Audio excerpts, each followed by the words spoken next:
population de Cotonou. Elle est là. Radio Cotonou. Votre radio est là.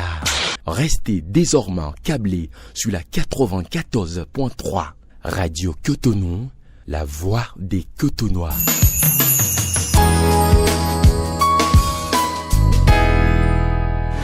Mesdames et messieurs, bonjour. Vous suivez la Dominicale de vérité franc-parler de Radio Cotonou. Qu'il vous souvienne, le 21 juin dernier, lors d'une tournée à Parakou, monsieur Paulin Akpona, ex-ministre de l'énergie, de l'eau et des mines, a ouvert son going pour évoquer de graves irrégularités portant sur le détournement présumé de plusieurs dizaines de milliards de francs CFA destinés au secteur de l'eau et de l'électricité sous la gestion antérieure du ministère depuis 2016. Paulin Akpona a parlé et comme on pouvait s'y attendre, il a donné du grain à moudre à l'opposition, au pouvoir talon et à certains citoyens qui ne partagent pas le mode de gouvernance actuel du pays. Ce dossier très croustillant sur les réseaux sociaux a connu un autre rebondissement, c'est le Haut Commissariat à la prévention de la corruption qui vient fouiner son nez dans ce marigot en annonçant bien entendu la mise en place d'une commission de vérification. Tous les regards sont donc tournés vers cette institution avec l'espérance de voir des soifs étanchées. Et justement, nous recevons monsieur Étienne Badou. Il est le chef du service des études de la formation et du suivi évaluation au commissariat à la prévention de la corruption HCPC. Bonjour à vous, monsieur Étienne Badou. Bonjour, monsieur Naoum. Bonjour, chers auditrices et chers auditeurs de Radio Cotonou. Merci d'avoir accepté l'invitation de Radio Cotonou. C'est moi qui vous remercie. D'accord. À la mise en onde de cette émission, Ghislain Agbangba à la prise de vue, Job Chikpei à la présentation, Benjamin Honoré Naoum. Le standard sera ouvert dans une quarantaine de minutes pour vous permettre, chers auditrices et auditeurs, de poser vos questions au numéro 01 68 87 67 00 ou le 01 50 52 52 73. Vous pouvez aussi laisser vos questions via WhatsApp sur le numéro 50 52 52 73. À nouveau, bonjour à vous, monsieur Étienne Badou. Bonjour, monsieur Naoum. Voilà, je le disais tantôt, vous êtes le chef service des études de la formation et du suivi évaluation au HCPC, au commissariat à la prévention de la corruption. Dites-nous, c'est une promotion politique ? Ou bien vous avez compétit pour être là? Non, j'ai compétit. J'ai compétit par appel à candidature. Ah bon? C'est pas une nomination, c'est un recrutement. Ok. Voilà. D'accord, donc tout s'est bien passé dans les normes. Dans les normes. Il ne peut en être autrement au commissariat qui doit promouvoir les valeurs en son propre sein avant de pouvoir demander aux autres également de pouvoir promouvoir ces mêmes valeurs. Donc c'est pas un leader politique qui vous a envoyé là? C'est pas un leader politique, c'est une institution de l'État béninois qui a été mise en place par la loi numéro 2020-09 du 23 avril 2020 et qui a pour mission de suivre la mise en œuvre au sein des institutions et administrations de l'État des mesures de lutte contre la corruption, d'initier, de mettre également en œuvre des actions de prévention de la corruption, aussi bien dans le secteur public que dans le secteur privé. D'accord. Merci beaucoup à vous. Service des études de la formation et suivi évaluation. Quelle est son importance dans l'organigramme du HCPC? Merci beaucoup. Quand vous prenez le décret numéro 2024-1004 du 26 juin 2024 portant AOF, attribution, organisation et fonctionnement du Haut Commissariat à la prévention de la corruption, le service études, formation et suivi évaluation est l'un des deux services qui existent au niveau du Haut Commissariat. À côté de ce service, nous avons le service des ressources humaines, de la comptabilité et des moyens généraux, dont le chef de service est en même temps agent comptable. Okay. En ce qui concerne le service des études, formation et suivi évaluation, c'est le bras opérationnel du HCPC. C'est au sein, c'est-à-dire toutes les attributions, la mission et toutes les attributions du Haut Commissariat, dans l'essentiel, sont concentrées au niveau de ces services. Donc, c'est ce service qui a la mission de décliner de façon opérationnelle sur le terrain la charge dont l'institution a été investie par les pouvoirs publics. D'accord. Voilà. Alors, comment se passe votre journée au niveau du HCPC? En tant que chef service? Tout à fait. En tant que chef service, il faut dire que le travail commence déjà avant 8 heures. avant 8 heures, puisque nous sommes là sur les lieux, puisque quand nous parlons de corruption, il y a ce que également la Banque mondiale a entendu dans un rapport qu'il a publié en 2010 par corruption discrète, c'est-à-dire le retard.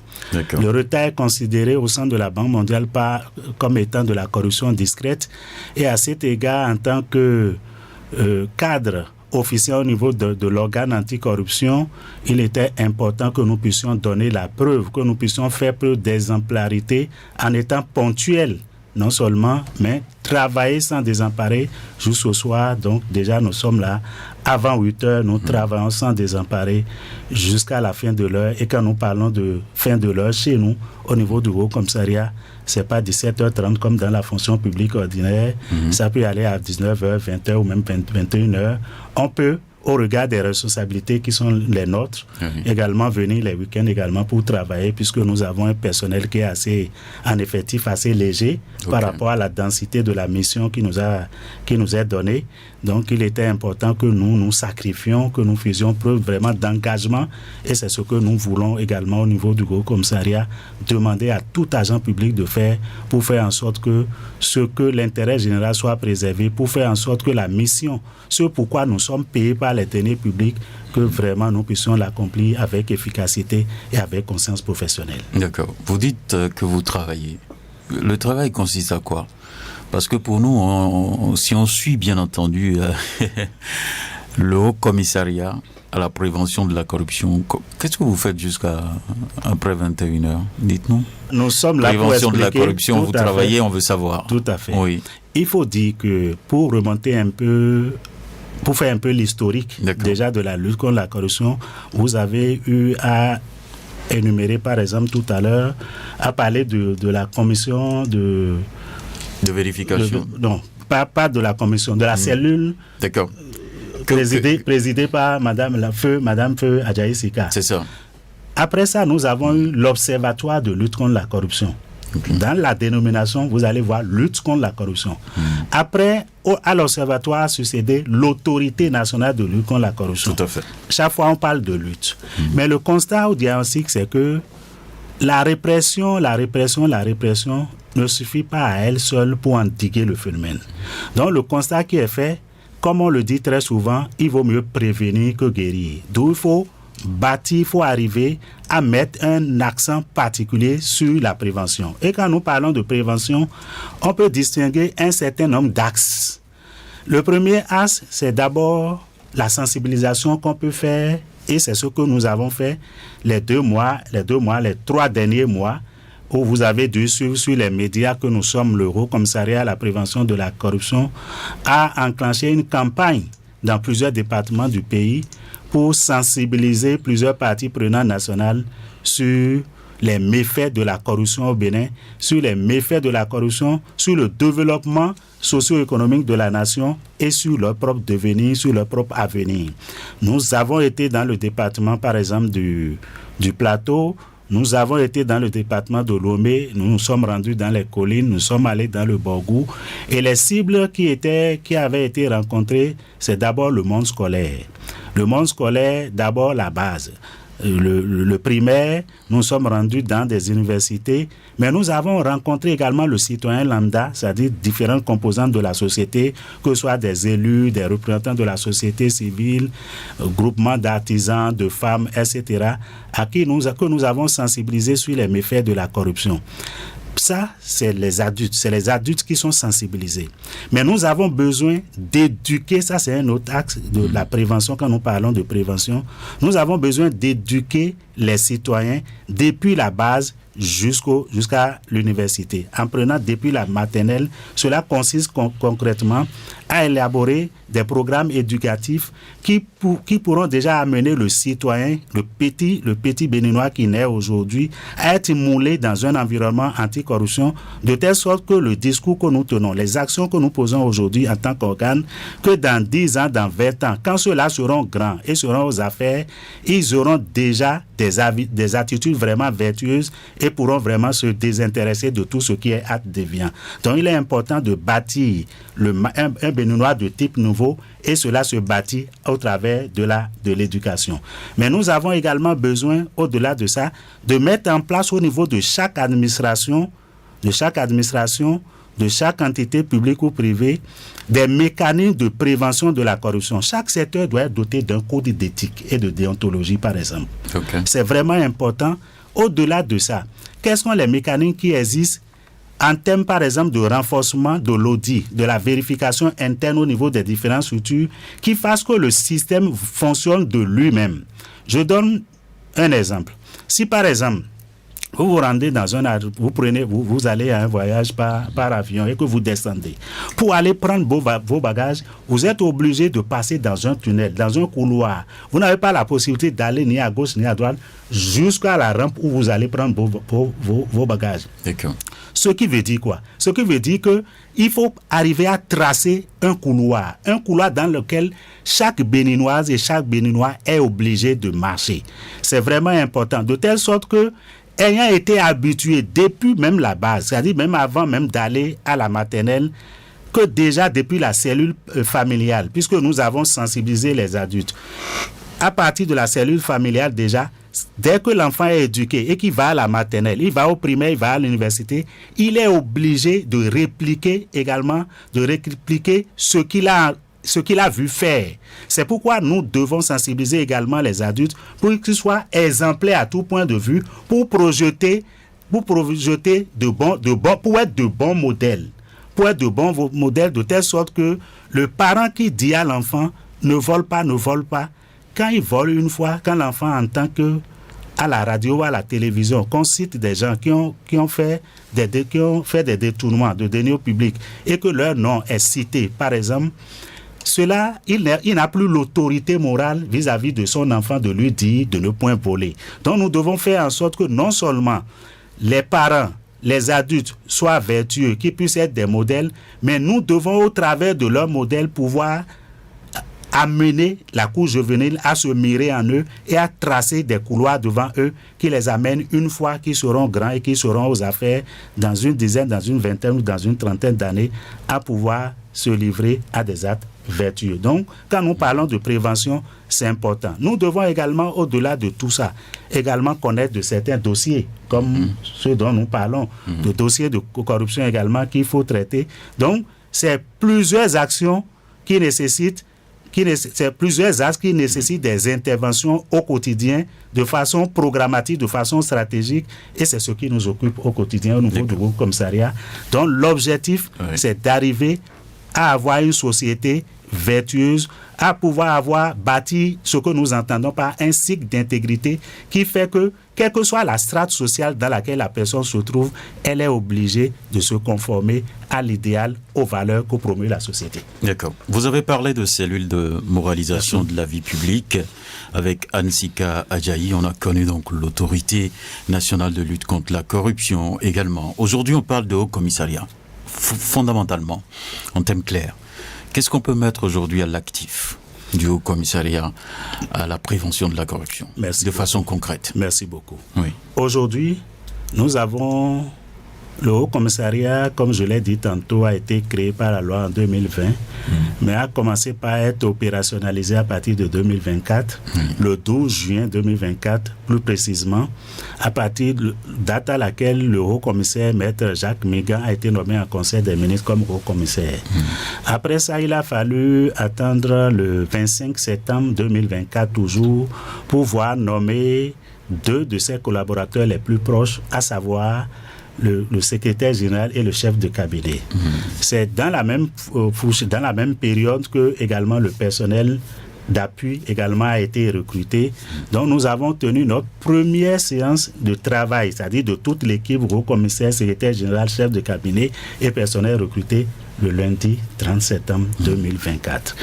Et nous nous sommes mis résolument à la tâche et nous avons, au titre de nos réalisations, nous avons organisé les journées nationales et internationales de lutte contre la corruption les 8 et 9 décembre 2024, au cours desquelles nous nous sommes rendus au niveau du lycée technique Koulibaly.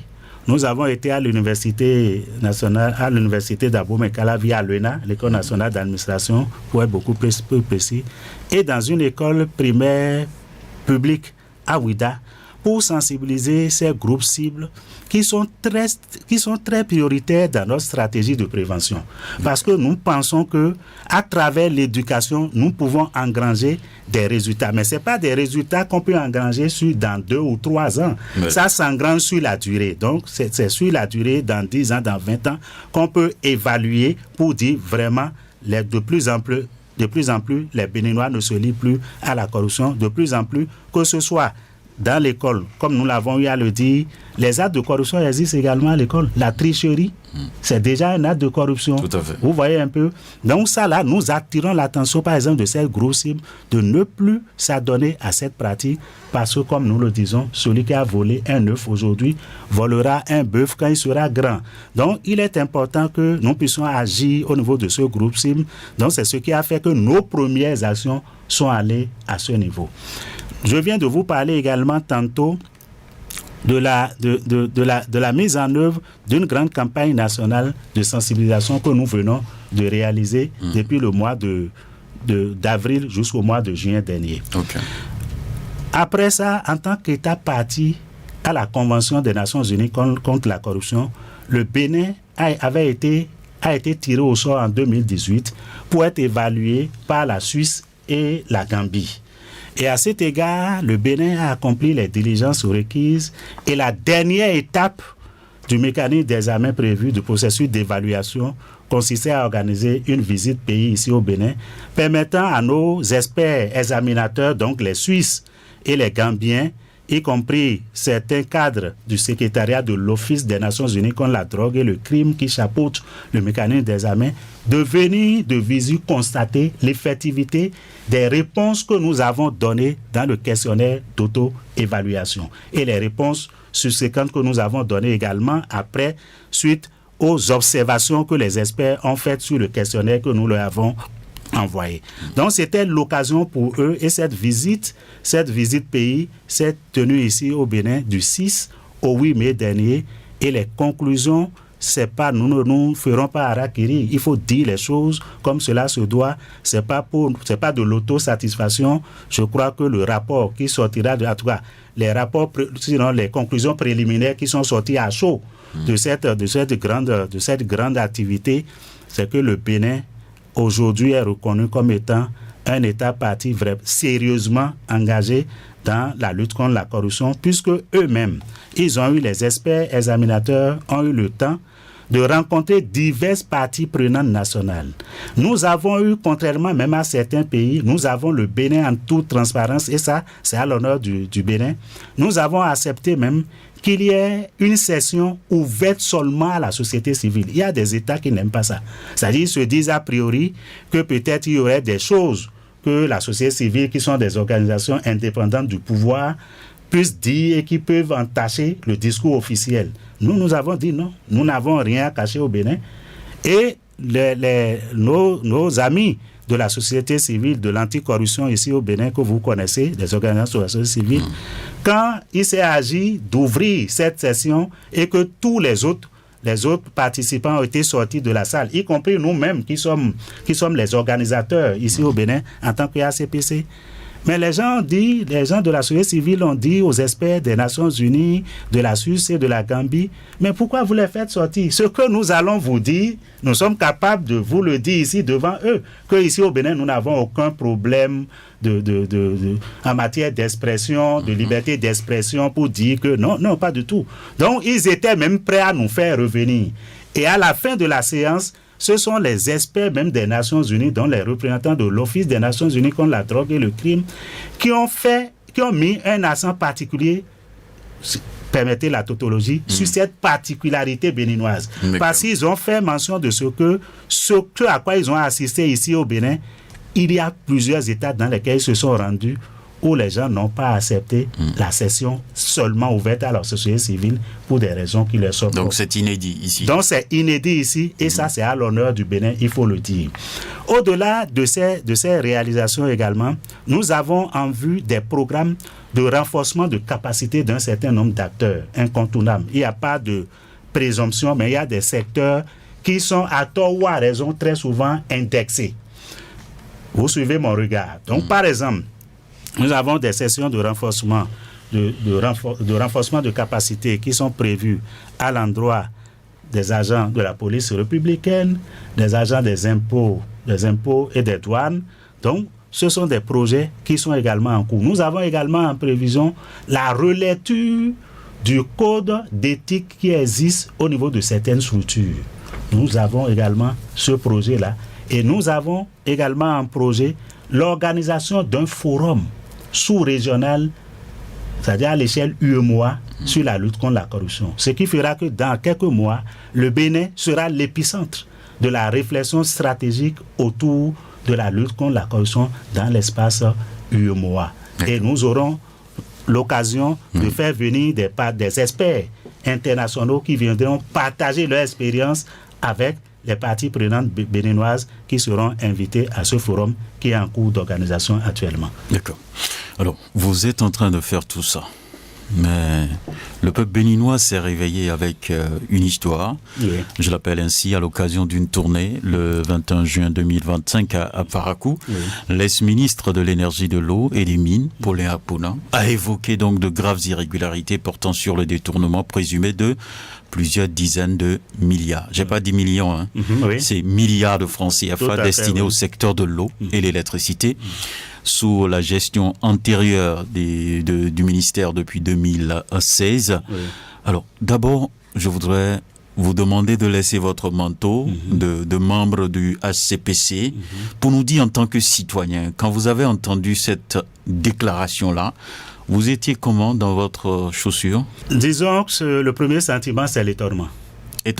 Étonnement parce que quand nous regardons, même si je ne veux pas parler, je suis obligé de revenir là-dessus parce que étant citoyen, mais quand même étant acteur quand même de l'anticorruption à la fois, nous avons été surpris. Sinon, j'ai été surpris puisque c'est à moi que vous posez la question. Oui. J'ai été surpris que, nonobstant les différents mécanismes, les différents dispositifs et toutes les diligences, les mesures institutionnelles, vous avez tantôt parlé de CRIET.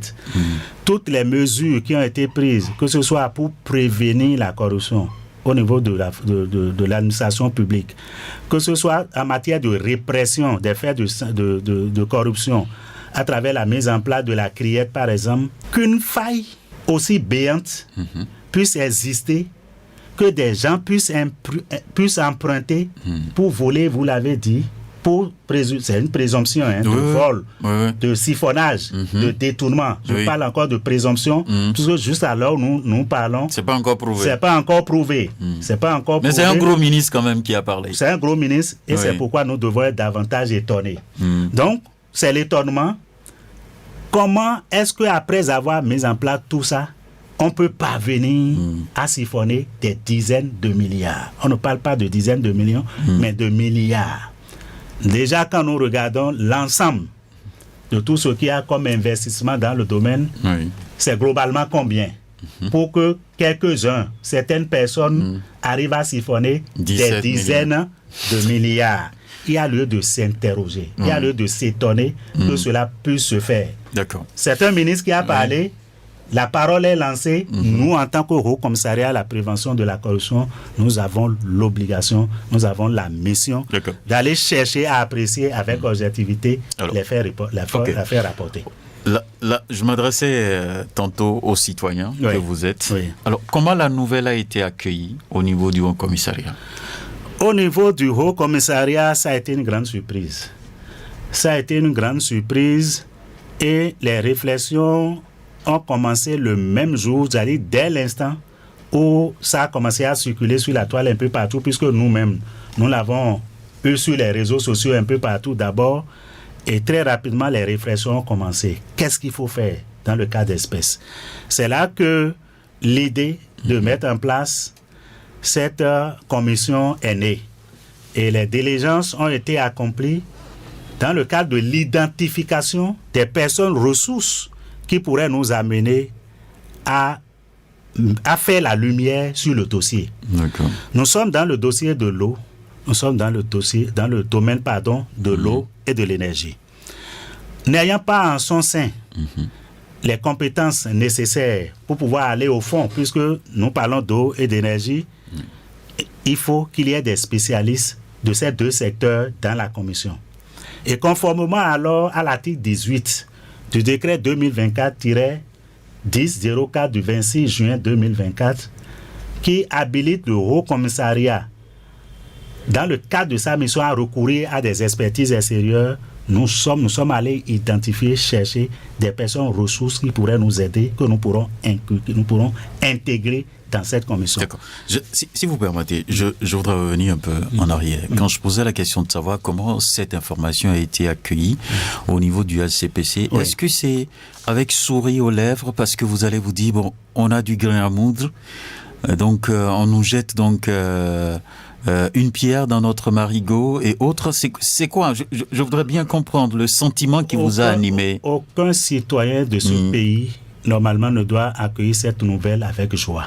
D'accord. Aucun citoyen. Parce qu'il s'agit, si cela s'avérait vrai, des ressources publiques. Et ce sont ces ressources publiques qui permettent de satisfaire les besoins des citoyens.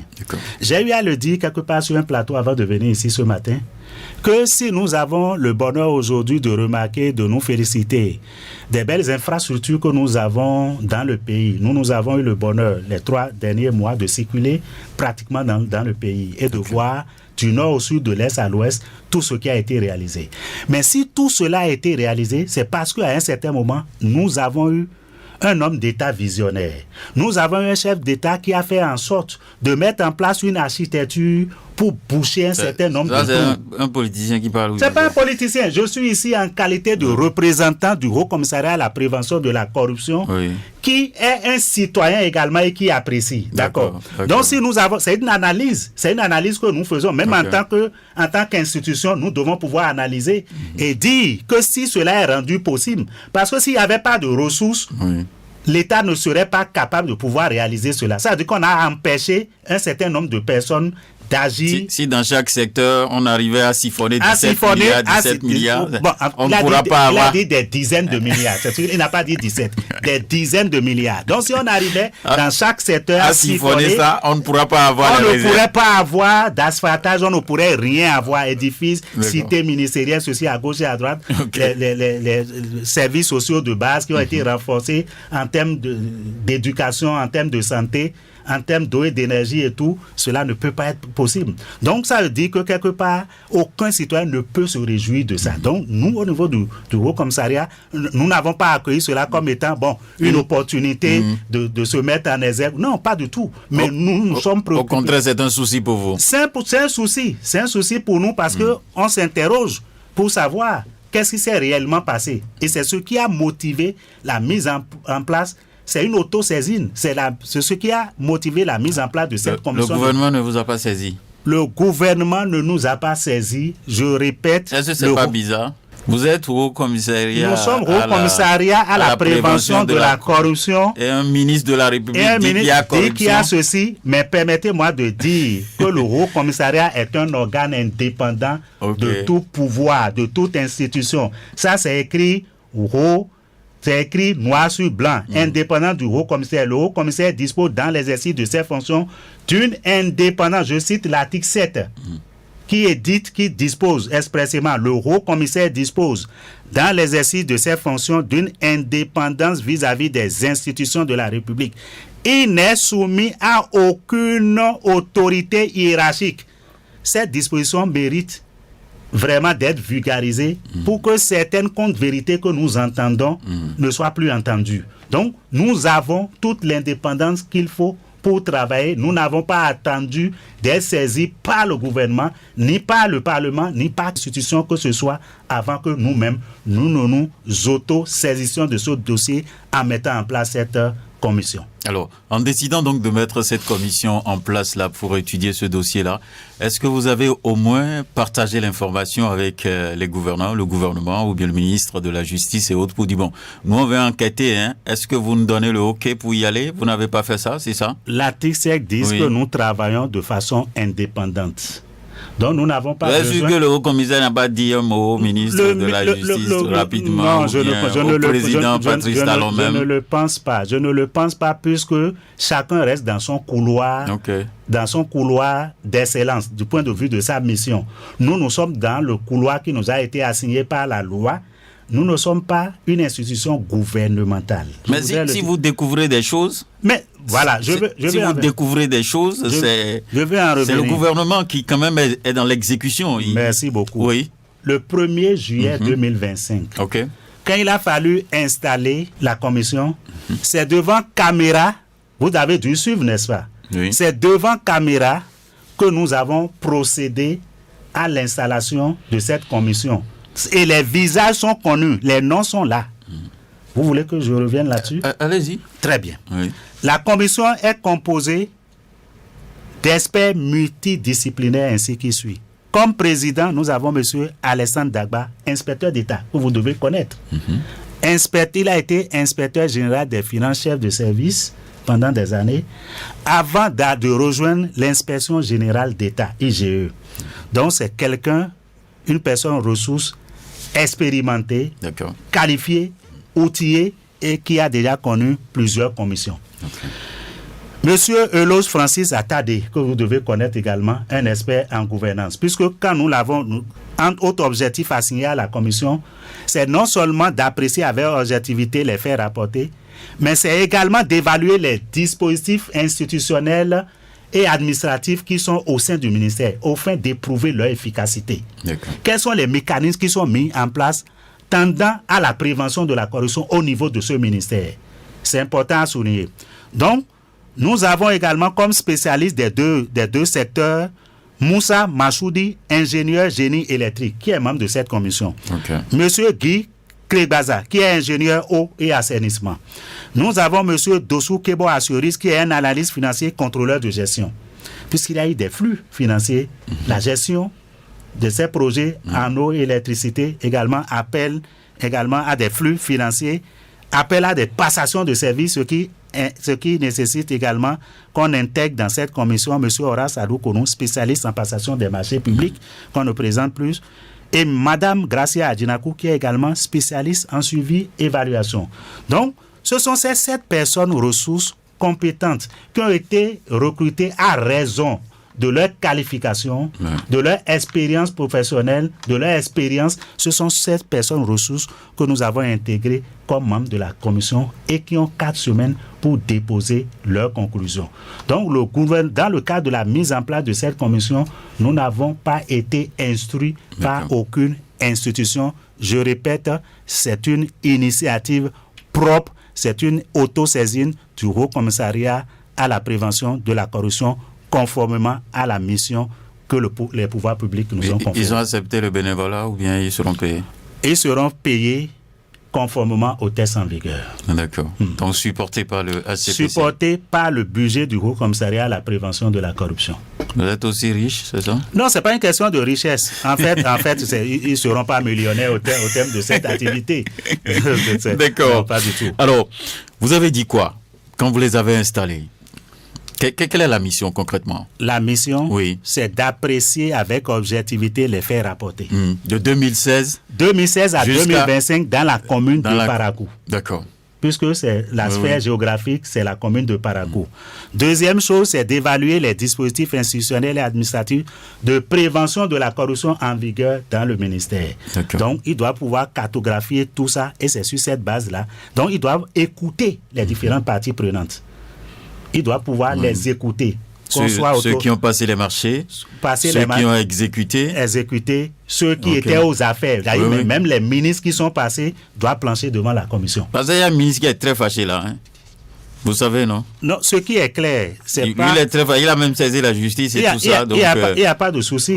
Puisqu'il n'y a pas de souci. Tous ceux qui, à un titre ou à un autre, ont été acteurs dans ce dossier doivent comparaître devant la commission, puisque l'article 2 du décret 2024-1004 du 26 juin 2024 habilite le Haut Commissariat à demander à toute autorité compétente de lui communiquer tout document ou dossier concernant une affaire à propos de laquelle il fait une enquête. D'accord. Donc, ce mandat, cette habilitation incombe également à la commission que le Haut Commissariat a mise en place plutôt. Donc, il revient à toute autorité à tout cadre, à toute personne qui aura été saisie de produire les documents qu'on lui aurait donnés. Est-ce que vous avez testé donc la probité de ces cadres-là que vous avez appelés, les experts là? Les experts... Oui, ils ont peut-être de l'expérience et tout. Ils ont fait du chemin, mais est-ce que la probité y est? Oui, la probité y est. Oui. Je crois que c'est l'un des critères également au-delà des compétences techniques. Donc, il y a toute une vérification qui a été faite rapidement par rapport à leur parcours pour vérifier est-ce qu'eux-mêmes... Sinon, jusque-là, depuis que nous avons publié cette liste, je crois que s'ils étaient déjà eux-mêmes trempés dans des affaires, je crois que vous aurez déjà reçu des gens ici pour venir dénoncer, pour dire que comment des corrompus peuvent aller enquêter sur des faits de corruption. Ils vont travailler pendant combien de jours? Ils vont travailler la durée de la mission, c'est 4 semaines. 4 semaines? 4 semaines. Disons un mois. Un mois. Ils ont un mois pour déposer leurs conclusions. Ils auront les coudées franches pour ils auront les coudées franches pour travailler parce que l'organe qui a mis en place la commission est autonome et a les pouvoirs nécessaires pour pouvoir aller au fond de ce dossier. D'accord. Alors, maintenant, est-ce que, c'est vrai, vous n'avez pas reçu d'instruction du gouvernement, vous n'avez pas besoin d'aller, comment dirais-je, demander au gouvernement de faire ci ou de faire ça, mais d'une manière ou d'une autre, est-ce que vous avez pu quand même demander au gouvernement d'instruire par exemple les cadres qui seront parce qu'il y a obligation de réserve à des endroits donnés, il y a des cadres qui vous disent obligation de réserve, je ne parle pas et tout. Est-ce que le gouvernement d'une manière ou d'une autre peut dire bon, ouvrez tous les dossiers pour qu'on puisse voir clair? Non, je pense que au regard des attributions qui sont les nôtres, c'est ça. Par rapport à ce dossier, parce que nous ne sommes pas allés demander le dossier médical de quelqu'un. Ça, par exemple, nous ne pouvons pas aller demander le dossier médical de quelqu'un. Les dossiers couverts, par exemple, par le secret de confidentialité. Et dans le cas, la gestion de projet, il n'y a aucune confidentialité. Il n'y a pas de confidentialité. Nous ne sommes pas allés, nous n'allons pas au travers de cette commission aller demander des éléments, des informations par rapport à leur santé, à la santé des personnes. Nous ne sommes pas allés pour demander des éléments par rapport à la défense nationale ou par rapport à la sûreté de l'État. Donc, à l'exception ou par rapport à la politique extérieure ou tout autre. Donc, concernant ce dossier, c'est un dossier ouvert. La gestion d'un projet. Il n'y a pas de confidentialité. Mais il faut se préparer aussi à gérer les résistances. Toute personne, le problème est le suivant. Toute personne qui résiste laisse présumer à son désavantage des faits de corruption. C'est de ça qu'il s'agit. Donc, toute personne impliquée, qui a eu à gérer à un titre, à un autre, ce dossier, dans son propre intérêt, a l'obligation... Pour ne pas se faire appeler suspect, c'est ça? Pour ne pas se faire appeler suspect, puisque quand une commission vous appelle et que vous résistez, ça veut dire que vous avez quelque chose à cacher. Si vous n'avez rien à cacher, c'est que vous venez plancher devant la commission avec les documents qui prouvent votre crédibilité et qui prouvent que vous n'avez rien à vous reprocher dans le dossier. C'est de cela qu'il s'agit. D'accord. Donc, quiconque est appelé devant la commission devra normalement venir répondre avec sincérité, avec en toute transparence. Saisissez d'ailleurs l'occasion pour s'adresser à tous ces cadres-là qu'on aurait pu quand même rencontrer, que la commission va rencontrer, j'allais dire. D'accord. Parce que la mission est lancée. Merci beaucoup. La mission est lancée et la commission a déjà commencé par rencontrer des gens. Okay. Il y a déjà un certain nombre d'acteurs qu'ils ont déjà commencé par rencontrer depuis leur mise en place. Et je voudrais profiter de l'occasion pour exhorter. Je parle bien d'exhortation, pour demander à chaque cadre, à chaque autorité, quel que soit son rang, à qui la commission demandera des documents, à qui la commission demandera de venir fournir des explications devant elle, de bien vouloir se prêter dans son propre intérêt au jeu. Parce que cela va de son intérêt, parce que plus les gens résistent, plus ils laissent la présomption à leur dépens, bien sûr, en leur défaveur, la présomption d'avoir à cacher quelque chose dans le dossier, ce qui n'est pas dans leur intérêt.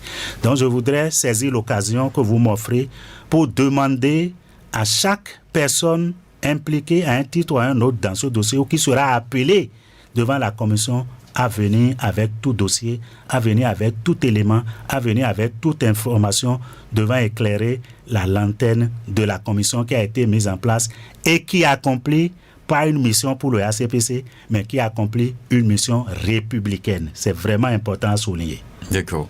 Alors, est-ce que les citoyens peuvent avoir l'assurance d'une communication autour de ce dossier après la mission exécutée, une communication vraiment sans filtre? Merci beaucoup.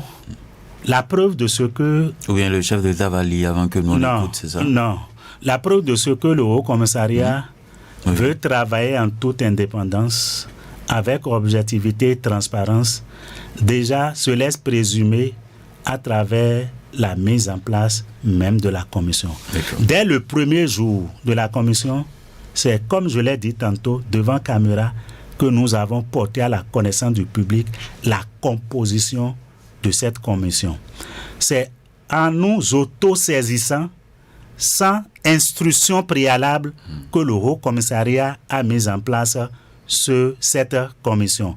À cet égard, je voudrais rassurer le public béninois. Je voudrais rassurer chaque citoyenne et chaque citoyen de ce pays d'avoir à faire confiance au Haut Commissariat à la prévention de la corruption qui a démarré en toute transparence et qui compte finir en toute transparence.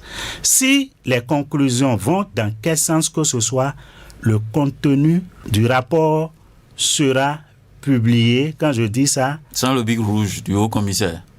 Il n'y aura pas de bic rouge, oui, puisque nous-mêmes, nous avons l'obligation de faire les choses dans les règles de l'art, puisque je viens d'un plateau où les gens ont marqué leur scepticisme, donc vous n'êtes pas le seul. Ah, d'accord. Vous n'êtes pas le seul à être sceptique, à vous dire qu'on a connu par le passé des commissions dont les rapports étaient jetés dans les tiroirs, etc. J'ai eu à dire, je le redirai encore ici, les temps ont changé. Les temps ont changé dans le pays, et si nous n'avons pas reçu d'instructions pour mettre en place la commission, nous ne recevrons pas d'instructions pour publier un pan ou un autre de ce rapport. Donc la même communication que nous avons commencé par faire dès le premier jour de la mise en place de la commission et que nous avons continué par faire sur les différents plateaux depuis. Chaque jour, il y a toujours une intervention sur un plateau de télé ou une chaîne de radio. Nous allons poursuivre dès que le rapport sortira. Les voix autorisées au niveau de cette commission en toute indépendance pourront passer au niveau de la presse également pour communiquer les résultats de leurs travaux. Est-ce que je peux dire que c'est la première patate chaude du Haut Commissariat? Oui, c'est le premier grand dossier, vraiment grand dossier, parce que là, on parle de dizaines de milliards, et il faut regarder également dans le dossier la qualité de celui qui a fait les déclarations. Ce sont deux choses qui nous font dire et qui pourront vous faire dire effectivement que c'est la première patate chaude, mais le Haut Commissariat veut jouer avec transparence sa partition dans le dossier, et nous jouons également notre propre crédibilité, puisque nous savons que... Vous avez de la palpitation, c'est ça? Nous n'avons aucune palpitation, nous sommes zen, nous sommes à 37 degrés par rapport à ce dossier. Donc, quel que soit ce que ça donnera comme conclusion, nous agirons selon le résultat que donneront les travaux de la commission. D'accord. Nous allons permettre aux auditeurs de vous poser des questions ici, donc, sur ce plateau, et vous allez répondre par la suite. Nous sommes sur Radio Cotonou et l'émission C'est pour en parler, bien entendu. C'est la dominicale de vérité et vous connaissez aussi les numéros d'accès 01 68 87 67 00 ou le 01 50 52 52 73. Vous pouvez donc laisser vos questions si vous n'arrivez pas donc à avoir la ligne. Laissez vos questions par WhatsApp aussi 50 52 52 73. Quelqu'un est là, on va le prendre. Bonjour. Oui. Bonjour. Oui. Papa Yapa, Yahweh Félix. D'accord. Merci de nous rejoindre. D'abord bénédiction. Merci. Amen. Nous doivent beaucoup prier. Je leur demande de beaucoup prier. Maintenant, j'ajoute à ce qu'il a dit. Oui. Il ne faut pas que des personnes qu'ils vont appeler. Déjà, on va essayer d'éviter des gens comme Papa et Afala qui disent tout ce qu'ils pensent.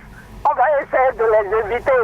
Donc, on va inviter ceux-là qui ont des preuves par un numéro libre, et on les protège aussi. à venir dénoncer. D'accord. Voilà ma proposition, deux propositions qui prient beaucoup parce qu'il faut se protéger. Nous sommes au Bénin et D'accord. nous utilisons tous les moyens pour éliminer tout ce qui peut nous gêner. D'accord. Bon, merci bien, c'est Merci. ma participation. D'accord, merci, Merci beaucoup. Merci. Nous poursuivons. Bonjour. La fréquence municipale de Cotonou, bonjour. Bonjour, Sébastien Rosso. Sébastien Nyonrosso, je m'appelle. Nous vous écoutons. Je salue votre invité. Oui. Bonjour, invité. Oui, bonjour, monsieur Yonrosso. Ma première préoccupation, beaucoup de Béninois comme moi, d'ailleurs, je parle à mon nom propre, et ne croient pas au travail sérieux, c'est-à-dire l'impartialité que fera votre structure, votre institution, car elle n'est pas indépendante. C'est-à-dire, vous avez dit que vous avez l'indépendance de s'auto-saisir des dossiers, mais vous êtes sous la tutelle du président, de la présidente de la République. Ça veut dire quoi? Vos dossiers seront, après avoir traité, seront d'abord transférés au président et après, avis que cela ne peut qu'agir. Selon ma compréhension, c'est là où les gens sont un peu inquiets parce que une institution qui va lutter contre la corruption doit être totalement indépendante de ses rapports et quand il finit de ses rapports, il doit les transférer à la justice pour le reste du travail. Selon moi, vous allez nous donner des explications. C'est là où nous doutons. Nous doutons. Deuxième préoccupation, nous savons en Afrique et particulièrement au Bénin, on nous dit que la meilleure façon d'étouffer des dossiers de corruption, de quoi, c'est de créer des commissions d'enquête. Et quand on crée des commissions d'enquête, c'est fini. C'est pour étouffer, on ne voit jamais les résultats. Les exemples sont là. Nous sommes sur une radio et c'est une question de temps ici. Est-ce que vous êtes sincère? Est-ce que vous ne voulez pas jouer avec le nez des Béninois? Quand on sait qu'après la déclaration d'Akona, Adambi a porté plainte contre Akona, le gouvernement a dit par le porte-parole dit que Akona n'a pas les preuves de ce qu'il avance. Et après ça, le procureur nous dit que le procureur sera auto-saisi de ces dossiers. Akona lui-même écrit pour présenter ses excuses et dit publiquement qu'il n'a pas les preuves de ce qu'il avance. Et pourquoi encore votre institution mettre en place encore une autre commission, tandis que la personne dit que je n'ai pas les preuves. Et le gouvernement par les membres, chacun dit que rien n'est là. Pourquoi encore monter une commission? Ça nous inquiète. Sébastien Yonrosso, bon dimanche à vous. Merci. Nous restons sur Radio Cotonou. Bonjour. Bonjour, monsieur Honoré Naoum. Yamili Koulmoyon. Naoum. Bonjour, monsieur l'invité. Oui, bonjour, monsieur Koumayon. Et moi, il me semble que vous prenez parti sur le gouvernement. Est-ce qu'il peut avoir des audits concernant la déclaration du ministre pour éclairer l'opinion publique? Nous déposons des dossiers, l'argent, pour avoir de l'eau et l'électricité, mais hélas, où était le haut commissariat quand le ministre Akona a dénoncé et dévoilé le siphonnage de l'aide et la SONEP? Pourquoi ce n'est pas le haut commissaire qui a constaté et que c'est lui qui est dans le système qui a alerté l'opinion publique? Et finalement, le pauvre est limogé. Alors que depuis des temps, l'opinion publique était au parfum. Est-ce que le fonds siphonné a servi à faire l'alphatage ou autre chose? parce que nous avons vu des chantiers un peu partout dans la ville de Cotonou, ou bien disons au Bénin. Alors que le président avait dit au préalable qu'il ne doit pas passer de l'argent pour faire quelque chose. L'argent qui est arrivé au niveau de l'électricité et l'eau, et que nous avons constaté, nous faisons la veille citoyenne, nous aussi nous avons constaté et nous sommes en train de crier depuis le temps avant la nomination de Akuna. Et aujourd'hui, il est venu dénoncer ce qu'il a constaté dans son ministère. Aujourd'hui, il est limogé. Pourquoi? D'accord. Merci. Je vous remercie. À dimanche prochain. D'accord. Merci. On va poursuivre. S'il y a un autre intervenant. Quelqu'un est là? D'accord. Bonjour. Oui, cher Honoré Benjamin Honoré Nam, bonjour. Bonjour. Valentin Yonon, c'est ça? Oui. Merci beaucoup, c'est Valentin Yonon. D'accord, nous vous écoutons. Merci. Nous avons suivi avec attention. Mais je voudrais lui demander, il fait de monter une commission d'enquête dans ce cas. Est-ce que ce n'est pas une manière d'endormir le peuple béninois, étant donné que l'intéressé a déclaré dans son communiqué qu'il n'y a pas un dossier urgent et qu'il n'a même pas de preuves, et que même le gouvernement n'a pas servi cette commission? Qu'est-ce qu'ils veulent comme résultat? Qu'est-ce qu'ils veulent donner au peuple béninois comme résultat? Est-ce que ce n'est pas une manière d'endormir le peuple béninois? Voilà ma seule préoccupation. D'accord. Merci beaucoup à vous. Pour votre intervention, le standard reste ouvert. On a encore quelques minutes à consacrer aux auditeurs. Oui, bonjour. Bonjour. Monsieur Naoum, notre Alain Foucault, je te salue. Paul Chaudaton. Que Dieu te protège les membres de nos ancêtres. Je salue ton invité. Bonjour, monsieur Chaudaton. Que Dieu vous garde. Amen.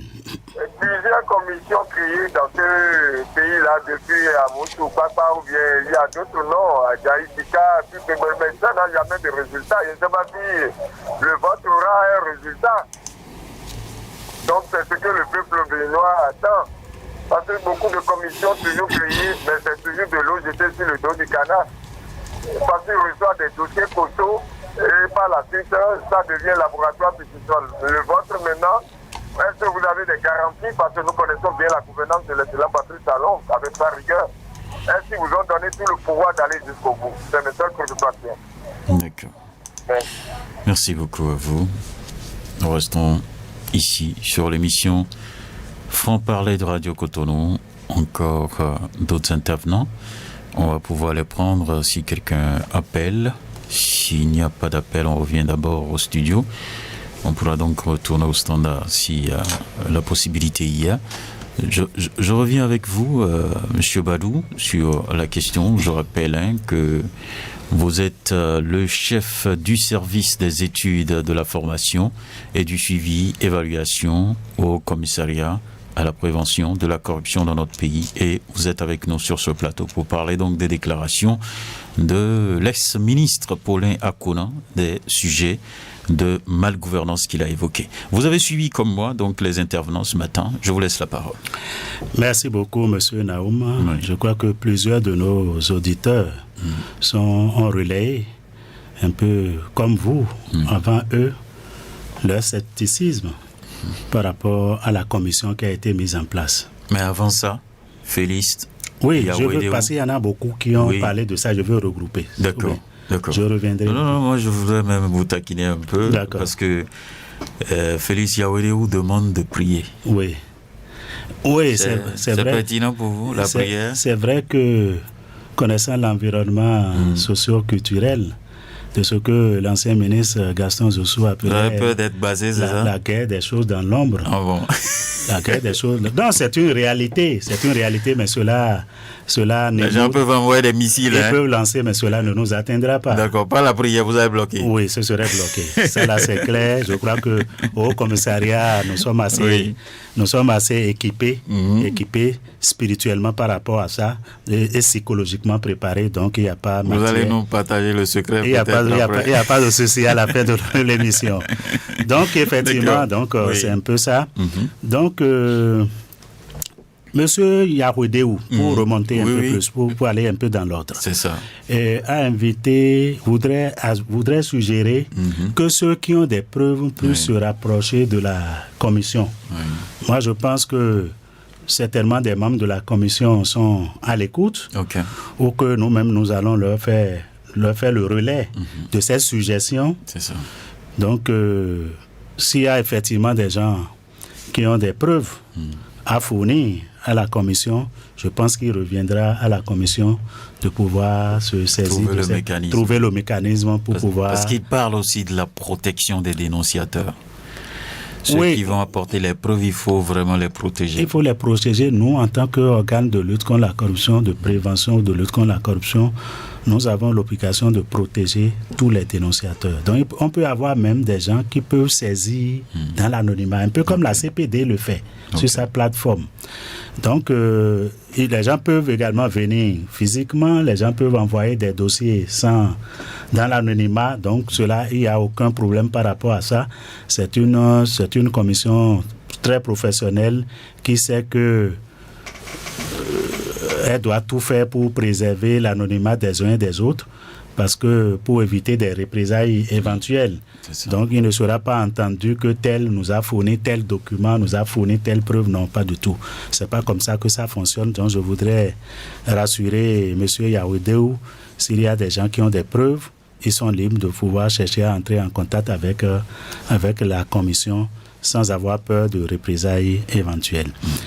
En ce qui concerne M. Nyonhosu Sébastien, il a mis en cause, je crois, il doute un peu de l'impartialité. Il parle de scepticisme. Scepticisme toujours pour une institution qui est sous tutelle de la présidence. Est-ce que le rapport ne sera pas envoyé d'abord au président, etc., etc. Je pense que, et pour embrayer en même temps avec les différentes déclarations de scepticisme que nous avons noté au niveau des intervenants qui sont intervenus même par la suite, je crois que nous devons noter que les temps ont changé. Et j'ai eu à dire tout à l'heure dans mon intervention que le Haut Commissariat est en train de jouer sa propre crédibilité. Les gens ont raison peut-être de par le passé, ont raison de dire aujourd'hui que quand on parle de commission, c'est pour pouvoir noyer le dossier, qu'on met en place des commissions, les rapports sont déposés dans les tiroirs, il n'y a pas de suite, etc. Je voudrais leur dire que nous sommes sous une autre gouvernance. Je voudrais leur dire de nous mettre à l'épreuve. Je voudrais leur dire au nom du Haut Commissariat de nous mettre à l'épreuve. C'est le Haut Commissariat qui a mis en place publiquement cette commission et nous avons une obligation de reddition de comptes. Parce que nous sommes là également pour promouvoir une bonne gouvernance. Et en matière de bonne gouvernance, il y a ce qu'on appelle la reddition de comptes. Nous devons rendre compte à nos mandants. C'est le peuple béninois qui nous a investi de la mission, puisqu'on parle de loi. Voilà. La loi a été votée par nos représentants à l'Assemblée nationale. C'est à eux que nous avons accordé le mandat de nous représenter, de légiférer en notre nom. Et par rapport à ça, je voudrais les rassurer que le Haut Commissariat joue sa propre crédibilité et ne pourra pas et n'acceptera pas être rangé au rang des commissions qui sont passées. Donc nous avons l'envie, nous prenons l'engagement de faire en sorte que l'image que les gens avaient des commissions d'avant, que la commission de vérification 2025 par rapport aux déclarations de l'ex-ministre Akpona, que la différence se fera sentir parce que le Haut Commissariat va rendre compte au peuple de ce que la commission est allée trouver sur le terrain après ces vérifications. Donc c'est vraiment important à souligner. Monsieur Koumayan s'est intéressé à dire pourquoi est-ce que... Il y a Sébastien Nyonhosu qui dit quelque chose que vous n'avez pas souligné. Il dit, mais le ministre Akpona lui-même, il dit qu'il n'a pas de preuves. Pourquoi vous mettez encore une commission? Merci beaucoup. Je l'ai déjà entendu sur un autre plateau. C'est pas nouveau. Et je donnerai la même réponse. Ok, on y va. Les déclarations, il y a un adage de chez nous qui dit que la parole qui a été lancée ne se rattrape plus.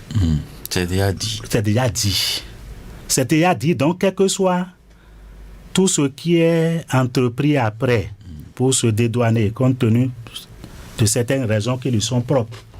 Peut-être après réflexion. Nous ne sommes pas là pour réfléchir à sa place ou pour donner des explications à sa place. Mais une autorité de son rang, en toute lucidité, en toute liberté, est venu faire une déclaration. Parce qu'il n'a pas de fusil sous la tempe. Hein. Il n'a pas de fusil sous la tempe. Vous faites bien de le dire. Parce que nous avons eu les images. Il n'a pas été forcé de faire des déclarations. Et qu'ils viennent dire que cette autorité vient dire qu'il y a siphonnage de dizaines de milliards. Et reviennent après pour se fendre d'un communiqué, pour s'excuser. Demander même pardon au chef de l'État. S'excuser auprès des membres du gouvernement, auprès de son prédécesseur. Si cela n'a pas suffi, ces excuses n'ont pas suffi à son prédécesseur qu'il a attrait en justice, est-ce que vous pensez que c'est ces déclarations qui vont nous fonder, nous, au commissariat, à ne pas chercher à savoir ce qu'une autorité ministérielle de son rang a dit par rapport au secteur de l'eau et de l'énergie? Non. Le Haut Commissariat a entendu un ministre de la République faire des déclarations. Sur cette base et au regard de notre mission, il faut aller chercher. On peut même aller au finish, dire bon, on n'a rien trouvé. On n'a rien trouvé et on rendra compte qu'on n'a rien trouvé. On n'est pas obligé d'aller trouver ce qui n'existe pas. Mais quand ce serait trouvé, on viendra également rendre compte aux populations qu'on a trouvé. Oui. Donc je voudrais dire à M. Nyonkosu que les excuses de M. Akpona ne peuvent pas n'engagent que lui et ne peut pas engager le Haut Commissariat. Le Haut Commissariat a entendu quelque chose qui relève de son domaine de compétence. Le Haut Commissariat doit aller chercher ce qui s'est réellement passé dans ce dossier et rendre compte à la population qui a entendu comme nous ces déclarations. Donc les excuses publiques ne peuvent pas réfréner l'ardeur du Haut Commissariat d'agir ou de ne pas agir. Les excuses n'effacent pas le mal. N'effacent pas le mal. Le mal est déjà fait, l'eau est déjà versée, on ne peut plus récupérer. La parole est lancée, on ne peut plus la reprendre. Il faut aller jusqu'au fond pour dire, oui, c'est des paroles en l'air, il n'avait pas de preuves. Non, c'est des paroles justifiées. Il y a des faits présumés de corruption dans le dossier. Donc les allégations à partir de ce moment peuvent avoir une autre connotation et on pourrait donner la suite appropriée à ça. D'accord. Liamidi Koumayon à présent. Monsieur Koumayon, il demande, où se trouvait le ACPC, pourquoi ce n'est pas le ACPC qui a constaté. Le ACPC n'est pas gendarme dans toutes les administrations, dans toutes les institutions. Et cela m'amène au-delà de tout, au-delà du cadre de la déclaration du ministre, à encourager chaque citoyen de ce pays qui a connaissance d'un fait de corruption de dénoncer. Parce que le Haut Commissariat ne peut pas être dans tous les services où des faits de corruption existent. Et le pacte corrupteur, pourquoi est-ce qu'on n'arrive pas à déceler? C'est parce qu'il y a la loi de l'omerta, la loi du silence. Il y a de l'entente. Il y a de l'entente, on s'entend et on agit dans le silence. Donc s'il n'y a pas un tiers qui dénonce, on ne peut pas le savoir. Vous comprenez un peu? Donc, on ne peut pas faire le procès au Haut Commissariat de n'avoir pas débusqué le gibier. On ne peut pas faire procès au ACPC de n'avoir pas eu à connaître de ce dossier à l'avance. D'ailleurs, le ministre a parlé quand même de 2016 jusqu'à 2025. Alors que c'est en 2024 que le ACPC a vu voilà, le jour. Il y a moins d'un an que nous, de façon opérationnelle, que nous avons commencé à travailler. Donc, je pense que de ce point de vue, il n'y a pas de procès qui tienne qu'on puisse nous faire par rapport à la découverte ou non de ce dossier. D'accord. Il y a Valentin Ayonou. Lui aussi dit que votre commission, c'est pour endormir le peuple. Je pense que je voudrais demander à M. Ayonou de rester éveillé. De rester totalement éveillé. De ne plus dormir. Ne plus dormir jusqu'à ce que le rapport sorte.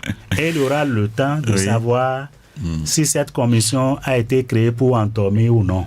Nous n'avons pas de la morphine ou bien un vaccin qui communique du sommeil au peuple.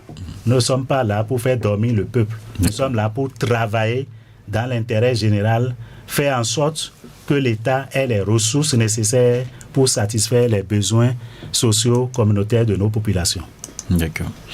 Il y a aussi Paul Chaudaton, lui aussi, il est dans l'attente des résultats. Il est dans l'attente des résultats et je voudrais lui donner rendez-vous au thème de la durée impartie à la commission qui est de 4 semaines. Donc je voudrais appeler les uns et les autres au calme, à la patience. À la patience et de ne pas comparer ce que nous faisons avec l'ancien temps. Les temps anciens sont révolus. Nous sommes sous un autre magistère, nous sommes dans une autre vision d'action aujourd'hui. Nous sommes sous une autre façon de voir, une autre façon de faire. Et je pense que c'est à l'épreuve, il faut nous mettre à l'épreuve avant de pouvoir parler. Attendez les conclusions de la commission avant de nous juger. D'accord. Sur notre page Facebook à présent, il y a monsieur Dianous Todio qui dit « Bonjour monsieur, quelle sera votre attitude si le chef de l'État vous interdit de publier donc les rapports de votre enquête ?» Je pense que l'habilitation du Haut Commissariat est très claire. En mettant en place cette commission, le Haut Commissariat à la prévention de la corruption n'entend pas déposer le rapport auprès du président de la République, quoique le Haut Commissariat soit sous tutelle de la présidente de la République. Nous nous sommes auto-saisis du dossier et c'est en toute transparence que nous allons rendre compte également au peuple. Ici, nous parlons de dizaines de milliards qui auraient été siphonnés. C'est le gouvernement qui est mis à rude épreuve et revient au gouvernement également de montrer sa bonne foi en laissant faire les choses dans les règles de l'art. Et je pense que connaissant le président Patrice Talon qui promeut la transparence, qui promeut la vertu dans la gestion des affaires publiques, je ne pense pas que le chef de l'État donnera des instructions au commissariat à l'effet de ne publier ou de ne point publier le contenu de ce rapport. D'accord. Il y a un autre aussi qui dit, Léon Aboua, il dit « Radio Cotonou, je vous demande s'il advenait que les autorités au plus haut niveau soient impliquées avec les autorités du ministère des Mines, pourriez-vous réellement dire au peuple béninois les vrais responsables de ce siphonnage des dizaines de milliards ?» C'est une question toujours. Merci beaucoup. Oui. Nous avons dans ce dossier, comme je suis en train de vous le dire, on peut avoir 2 résultats. Le premier résultat, c'est qu'il n'y a rien. Il n'y a rien, on peut circuler. C'est ça. Le deuxième résultat, c'est qu'il y a effectivement mal donne, il y a problème. Donc il y a des faits présumés de corruption. Même s'il n'y a pas de dizaines de milliards. Même si c'est un franc, oui. Là où le denier public est engagé, on doit aller rechercher. C'est ça. Parce qu'il n'y a pas de petits montants en termes de corruption. Okay. Et là encore, quand la commission aurait établi l'existence de faits présumés de corruption, encore là, il y a 2 cas. Le premier cas, c'est par rapport à la qualité des acteurs. Et tous les 2 cas sont liés à la qualité des acteurs mis en jeu. Il peut s'agir d'autorités ministérielles. Et là, ceux-là sont justiciables de la Haute Cour de justice. Leur procédure, c'est à part. Mais pour les cadres et autres agents du ministère ou autres, des autres entités publiques, ça peut exister au niveau peut-être des sociétés, des agences ou des autres entités qui ont eu à intervenir tout au long de la chaîne de gestion de la mise en œuvre de ces différents projets. Parce que la corruption peut être même liée au choix même du prestataire. Tout à fait, on peut déjà noter la corruption au niveau même de la passation. C'est ce qui explique qu'on est un expert en passation des marchés publics pour voir déjà, pour checker, contrôler, est-ce que tout s'est passé selon les procédures admises en matière de passation des marchés publics. Donc, il faut pouvoir le dire. Donc, si les choses ne se sont pas bien passées là, cela peut expliquer beaucoup de choses également. Okay. Donc, il faut pouvoir, au regard, même si c'est des agents, comme je le disais, ceux-là sont justiciables de la Cour de répression des infractions économiques et du terrorisme, la CRIET. Donc, là, il n'y a pas d'état d'âme par rapport à ça. L'autre volet également, que pourrait révéler également le rapport, c'est de révéler l'inefficacité du système de prévention de la corruption existant au sein du ministère. C'est ça. Et là, ça veut dire que le Haut Commissariat devra faire des recommandations avec suivi. Même renforcement de capacité. Renforcement de capacité, même s'il faut mettre à disposition des personnes ressources qui peuvent les aider, qui peuvent les capaciter. En matière de dispositifs institutionnels ou administratifs, nous allons également le faire. Mais l'autre point également, c'est que ce rapport peut nous amener, au-delà du cas d'espèce, au-delà de ce ministère, à aller fouiller également au niveau des autres ministères, à chercher à savoir dans les autres projets d'infrastructure, de réalisation de ceci ou cela, parce que ce n'est pas seulement le ministère, les secteurs de l'eau et de l'énergie. Il y a plusieurs chantiers. Il y a plusieurs chantiers qui sont ouverts. Construction de stades par ici. Voilà. Donc cela peut nous voies. amener également à aller chercher à savoir quels sont les dispositifs qui existent au niveau de ces ministères. Comment est-ce que les différents projets qui ont été mis en œuvre dans ces différents secteurs depuis 2016 jusqu'à ce jour ont été conduits. Donc c'est un chantier qui est ouvert. Donc de ce point de vue, je voudrais rassurer l'auditeur que le Haut Commissariat accomplira les diligences qui est attendues de lui, de telle sorte à ce que l'intérêt général soit préservé dans ce dossier. D'accord. Il y a une question ici. La personne n'a pas mis son nom, mais je vous pose quand même la question. Il dit, parlant de la corruption, les preuves sont discrètes. Monsieur Badou, peut-il mettre à nu leur technique d'analyse des informations et preuves? C'est la question. Je n'ai pas bien compris. Et il dit qu'en parlant de corruption, les preuves c'est que c'est difficile d'avoir les preuves. Voilà. Donc, est-ce que la commission peut mettre à nu donc leur technique d'analyse des informations et de preuves? C'est la question. Merci beaucoup. Effectivement, les preuves, déceler les preuves, c'est un peu difficile en matière de corruption, mais il y a des techniques qui permettent de le savoir. Okay. Quand vous prenez par exemple dans les procédures de passation de marché, par exemple. Parce que tout part de là. Avant la mise en œuvre, là, il a fallu passer les marchés. Comment est-ce que ces marchés ont été passés? Est-ce que les questions de transparence, qui est un principe des marchés publics, a été respecté? Est-ce que les choses, par exemple, le libre accès à la commande publique, comment est-ce que les délais qui sont impartis à chaque procédure, est-ce que ça a été respecté? Quels sont les acteurs qui à chaque fois compétissent? Vous pouvez voir dans un dossier où quelqu'un vient. Par exemple, aujourd'hui, on dit par exemple dans certaines procédures, ils viennent. Il y a un principal qui vient, il s'arrange pour avoir certaines entreprises satellitaires. Vous comprenez? Oui. Ils viennent, c'est tant qui a gagné tel marché. Mais dans tel autre marché, vous allez voir, il s'arrange pour que celui qui est peut-être le moins disant, sinon le mieux disant, on dit aujourd'hui, que demain, dans une autre procédure, il soit accompagné par les mêmes acteurs et lui se retrouve en plus fort disant, de telle façon que ce sont d'autres acteurs, d'autres accompagnateurs dans une autre procédure qui émergent. Donc, les techniques pour déceler existent. Et il n'y a pas de vol... Comment je peux dire? Il n'y a pas de vol ou bien de prévarication sans trace. On finit toujours pas trouver. On finit toujours par laisser de traces quelque part.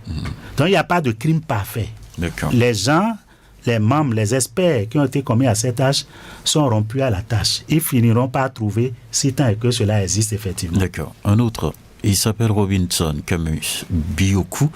Il dit, nous sommes face à un gouvernement où personne ne peut parler.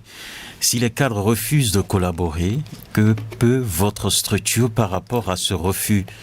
Ne parlerait-on pas de fonds réorientés? Seul le ministre peut parler, mais malheureusement, ce serait sa parole contre celle du gouvernement. Qu'est-ce que vous en dites? Je ne sais pas ce qui le fond a dit qu'on est en face d'un gouvernement où on ne peut pas parler. Ici, la commission travaille en toute indépendance et peut appeler toute autorité, toute personne qui a eu à gérer, à avoir quelque chose, à avoir une part dans la gestion des différents projets d'investissement. Donc la commission va écouter le ministre Akpona? Le ministre, pourquoi je parlais d'autorité ministérielle, va écouter tout le monde. Oui. Va écouter tout le monde.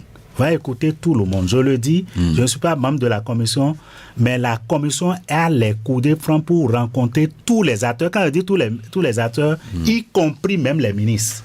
Y compris même les ministres. Ici, il n'y a pas de barrière à avoir, il n'y a pas de secret, il n'y a pas de privilège à avoir. Non, on veut... Nous ne sommes pas une juridiction. Ils sont déchargés même. Même s'ils sont en exercice, la commission est là pour les écouter. Okay. Le ACPC, même la commission, n'est pas une juridiction. Donc, il ne peut même pas bénéficier d'un privilège de quoi que ce soit à cette hauteur de la vérification. Ils viennent, on veut les écouter, on veut les entendre, on veut recueillir auprès d'eux des informations. Donc, les agents du ministère n'ont rien, ou bien de toute structure compétente qui a agi dans le cadre de ce dossier. Aucun agent n'a pas le droit de s'abstenir de dire ce qu'il connaît dans le cadre de ce dossier. Le faire, ce serait faire obstruction à la manifestation de la vérité. C'est de ça qu'il s'agit. Et aucun gouvernement n'a empêché aucun cadre de parler, de dire la vérité dans ce pays. Ça, il faut être clair. Il y a Bernardin Fabi qui dit: pourquoi attendre une dénonciation venant d'une autre personne pour réagir? Et depuis votre installation pour la lutte contre la corruption, est-ce que vous avez déjà un dossier en cours d'enquête? Vous avez un autre dossier déjà? Merci beaucoup. Je crois que sur cette même antenne, ici, il y a de cela, déjà dans le mois d'octobre, c'est-à-dire que seulement quelques semaines après le démarrage de nos activités, vous avez reçu notre secrétaire général ici. Tout à fait. Qui a eu à vous dire que nous avons déjà des dossiers sur lesquels vous permettez que je ne puisse communiquer à ce moment, à cette hauteur. Donc, ce n'est pas le premier dossier sur lequel nous travaillons. Et nous travaillons que ce soit par autosaisine ou par dénonciation. Donc, c'est vrai que ce dossier-ci de siphonnage présumé dans le secteur de l'eau et de l'énergie, c'est le premier grand dossier, puisque là, les montants en jeu sont de l'ordre de plusieurs dizaines de milliards selon les déclarations du ministre. Là, c'est le plus grand dossier, s'il faut le dire, mais le Haut Commissariat, ce n'est pas son premier dossier. Nous avons des dossiers sur lesquels nous travaillons, sur lesquels nous faisons des vérifications. On reste avec Bernardin Fabi. D'ici après vos enquêtes là, sur le dossier en cours, si l'ex-ministre Akpona a raison, est-ce qu'il sera rétabli dans ses fonctions? Merci beaucoup. Je crois que c'est pas le Haut Commissariat à la prévention de la corruption qui l'a nommé. C'est pas le Haut Commissariat non plus qui l'a dégommé, qui l'a démis de ses fonctions. Donc cette question relève de la souveraineté de l'autorité qui l'a nommé. D'accord. Il dit de donner un numéro vert pour enregistrer les dénonciations. Vous en avez déjà un numéro vert ou bien vous allez préparer ça? Nous n'avons pas un numéro vert. Mais nous avons le numéro de la CPD. Nous avons le numéro de la CPD par laquelle ils peuvent dénoncer. Ça, c'est ouvert, c'est le 155. Quand on parle de numéro vert, ça veut dire que ce n'est pas payant pour l'appelant, sur lequel c'est direct. Et nous avons une interaction au travers de la loi. Nous avons une interaction avec la CPD qui constitue une structure d'appui pour le Haut Commissariat, qui nous appuie dans le cadre également du traitement des dossiers de plainte. Donc, je crois que de ce point de vue, il n'y a aucun problème par rapport à ça. D'accord. Il y a Nicolas Maouti Ontonji qui dit bonjour, je félicite le courage de votre invité. Je voudrais demander qu'est-ce que la Suisse vient faire ici, car l'invité en a parlé au début. Si l'on sait que beaucoup de chefs d'État africains ont donc une orthodoxie, non pas une orthodoxie financière appropriée, on leur compte dans les banques suisses. Qu'est-ce que la Suisse vient chercher avec vous? La Suisse vient ici en tant qu'État examinateur du Bénin dans le cadre du mécanisme d'application de la Convention des Nations Unies contre la corruption, qui est un mécanisme d'évaluation par les pairs. Donc c'est un tirage au sort, ça peut être un autre pays. Par le passé, dans le cadre du premier cycle d'examen, le Bénin a déjà été tiré au sort et a été examiné de 2010 à 2013 par la Finlande. Par la Finlande et le Zimbabwe. Donc vous comprenez, donc il y a un pays extérieur au continent africain et un pays africain à chaque fois.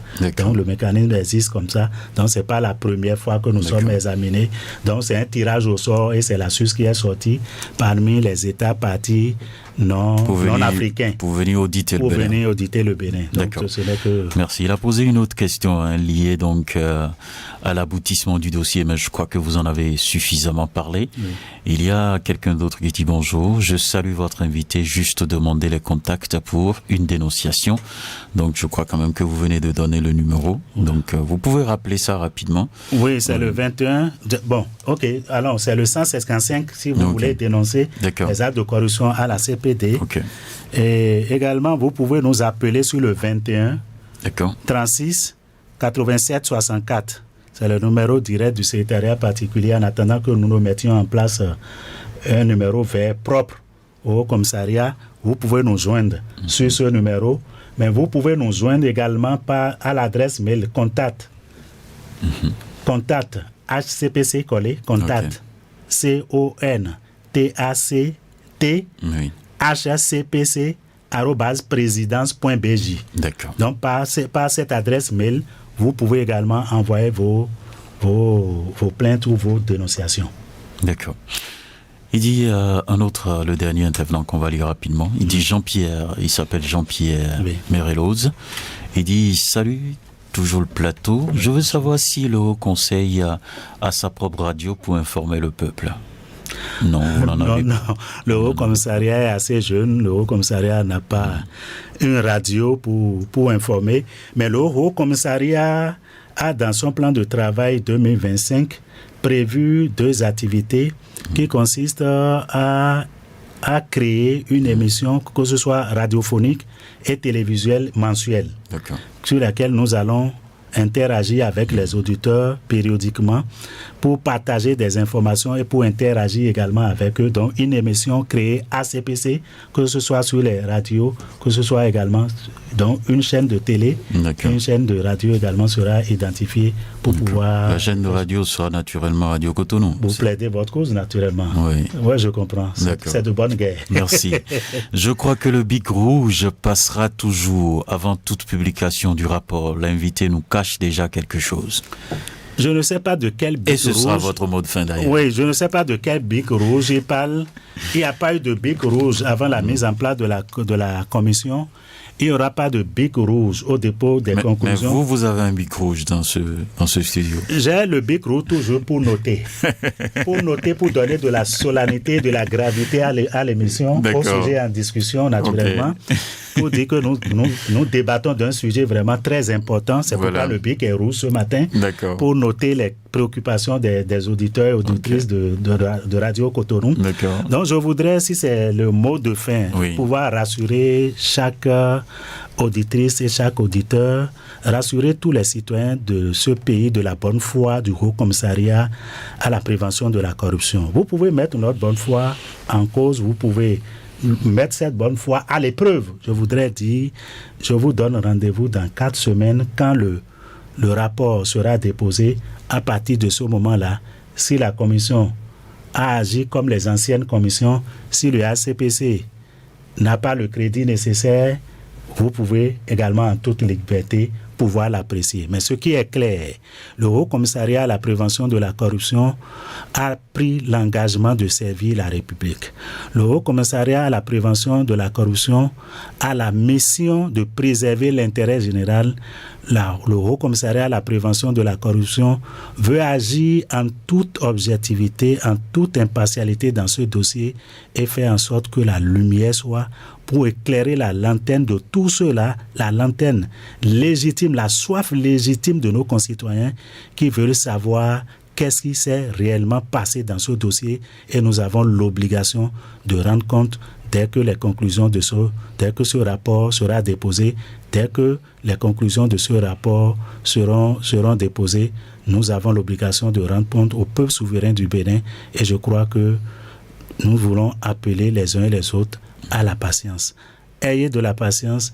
Il y a une durée qui a été impartie à la commission et nous avons l'assurance de ce qu'au thème des travaux de cette commission, que vous verrez que le Haut Commissariat à la prévention de la corruption a pris les choses en main et que ce qui est pensé, ce qui est admis par le passé ne peut plus être encore admis aujourd'hui, puisque aujourd'hui, les temps ont changé, la vision a changé, l'optique a changé, et c'est par rapport à ça que le Haut Commissariat a été mis en place pour faire en sorte de bâtir un environnement anticorruption dans notre pays, faire en sorte de créer un cycle d'intégrité qui fasse de promouvoir l'intégrité, la pauvreté, la responsabilité au niveau de toutes les strates de la vie socio-économique nationale, faire en sorte que les actes anti-vertu, les actes anti-valeurs soient vraiment prohibés et sanctionnés conformément aux tests en vigueur. En 20 secondes, si par extraordinaire la commission ne trouve rien, à quelle sauce sera mangé le ministre Akpono? Moi, ce qui est sûr, je ne sais pas à quelle sauce il était déjà mangé, quelle est la sauce qui est sur le feu. Ce que je sais, c'est que nous avons l'obligation de dire ce qui est. De dire ce qui est. Dans mon métier, on dit les faits sont sacrés, les commentaires sont libres. Voilà. Vous voulez informer le peuple. Nous voulons informer le peuple, dire ce qui est. D'accord. Ce que projette le miroir. Merci beaucoup à vous, monsieur Étienne Badou. Vous êtes chef service des études et de la formation et du suivi évaluation au commissariat à la prévention de la corruption, HCPC. À nouveau, merci pour votre passage sur l'émission Franc-Parler. Fidèles auditrices et auditeurs de Radio Cotonou également, merci pour l'écoute et la participation. Était à la mise en onde Ghislain Agbangba, à la prise de vue Job Chikpe et à la présentation Honoré Naoum. Restez câblés, 94.3 Radio Cotonou. Bonne suite de programme à chacun et à tous.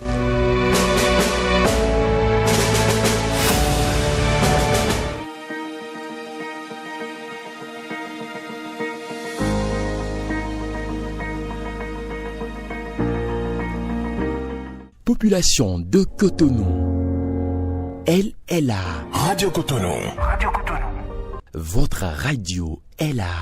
Restez désormais câblés sur la 94.3. Radio Cotonou, la voix des Cotonois.